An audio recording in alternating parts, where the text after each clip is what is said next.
Hello, mindful friends. Today we're going to talk about step 3 of making peace with our suffering. Step 1, we said stop avoiding suffering. Step 2, we said stop fighting suffering. And now we're on step 3, which is making a safe space where you can listen to and observe and then start nurturing your suffering. So this safe space might not necessarily be the external environment, but may be a space that you create within yourself. And when we say creating a safe space, sometimes we do need support in doing this. So maybe we need a coach or a counselor or whatever can kind of help us start creating that safe space. It's often if we have a lot of suffering in our lives or there's things that are difficult, it's hard for us to feel okay within our own being. So our own internal state might feel really unstable and not so safe. Not to mention that the kind of external world, but we'll talk about that in step 4, is that it's not necessarily that we have to make the external world perfect and that it has to be exactly what we want in order to make peace with this suffering. So that's why when we're thinking about creating this safe space, it's really important to think about creating an internal safe space. And when we say, like, you know, the external world is never going to be perfect, exactly what we want, but what do we need to do to generate that within ourselves? And this is so important because when we're thinking about making peace with suffering, we talked about how we have to become comfortable with being around it, right? Like, we can't avoid it. We know that's not going to work because it just creates more problems. Can't fight it away. We have to get to the point where we can be comfortable being around it so we can start learning from it and moving through it. But in order to be comfortable with being with it, spending time with it, we need to feel okay. We need to feel stable and safe in that. And so that can be building your internal skills that say, I know I'm okay here. Like, things aren't great in my world. So, you know, there can be kind of chaos happening, difficult situations. But I know that I have this space within me where I can breathe right now. I can take a pause right now, and I'll be okay. I have that trust that I will be okay. This is hard, but I will be okay. And we build those skills in our self-care practices, in the kind of techniques and tools we learn through counseling, through coaching, definitely in mindfulness, as these things that we can rely on that don't whisk us away from it, hide us from it, deny it, or distract us, but real solid skills that in the moment give us that support that say, I can be okay here too. And I love to think about, you know, in like a lot of Buddhist teachings and in mindfulness and teachers, we call it the refuge within. So creating your own refuge. And that's within us.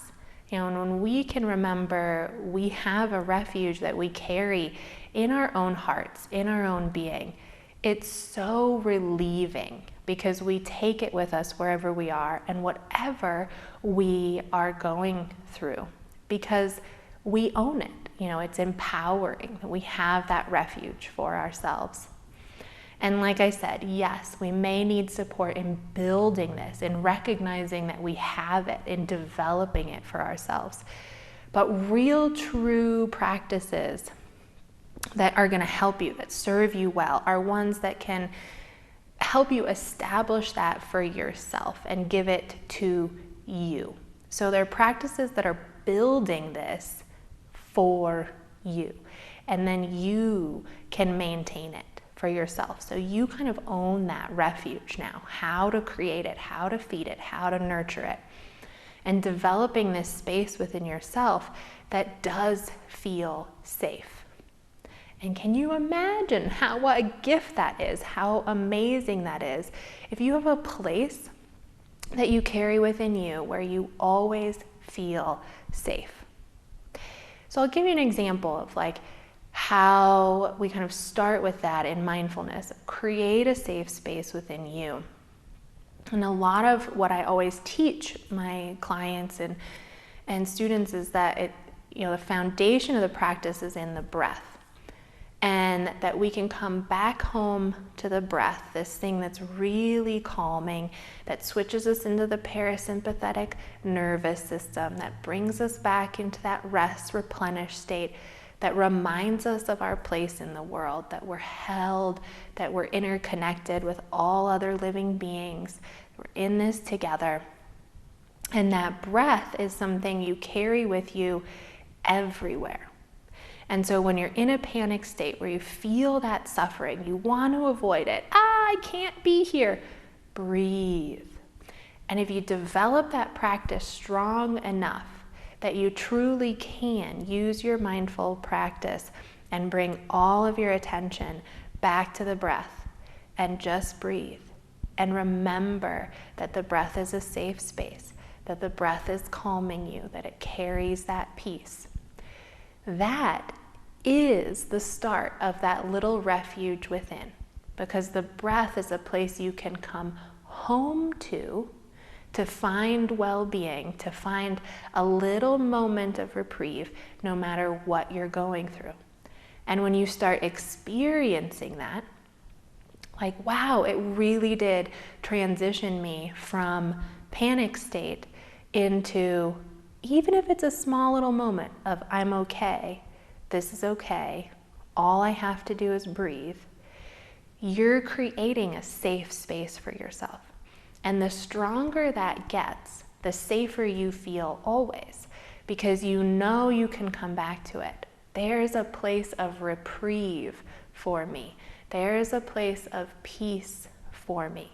And this gives us more kind of durability out in the world, because we can face more things and feel safe in that, knowing there's somewhere I can go to find peace, and it's in here.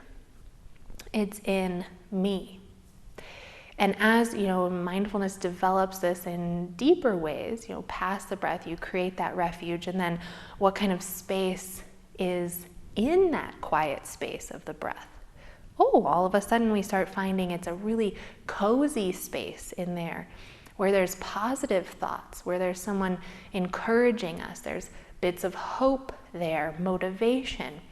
And certainly, most importantly, when we come back home to this internal refuge, this is where we always remember our deepest intentions. And those are those energies we know reside within us, those good seeds that we can always be feeding and nourishing and growing, and rely on their presence to reground us in what's going to really take care of us, what's really going to be most beneficial to us. And this is what a refuge does. Gives you a moment of peace, recenters you, and grounds you into what's really most important. And when you remember that, you can turn back around, and the suffering doesn't look as scary, doesn't take over as much, because now you've created this safe little space for it where you know, I am safe, I am stable, I know what's most important, I know how to take care of it, even through this. Now recognize, this is a big step. So step 3, big step. Well, they're all big steps, right? To stop ourselves from avoiding suffering, whether we have an addiction or ways that we distract ourselves, that's a big step in itself. Not fighting suffering, that's a big step in itself, right? We have to shift our mindsets, our outlook, our perspective. Step 3, create that safe space. Also a big step. So here we are in 10-minute little talks on how to do this. But remember, each of these are going to take time. There's no quick fix to this making peace with suffering. But if you really do it, it really works, and it works forever. And it gives you tools in everything that you go through in life. So I invite you this week, look into those ways that you create a safe refuge within. And are there ways you could be kind of helping to support that and nurture it and help it grow within yourself, so you empower yourself to carry that within you? If you enjoy these little talks and would like to join us for a group session or individual coaching, you can find us at newleafmindfulness.com. And if you want to leave a comment or a question, you can do so below. And then don't forget to like, share, and subscribe. You could also find plenty of meditations on this same channel. I hope to see you all very soon.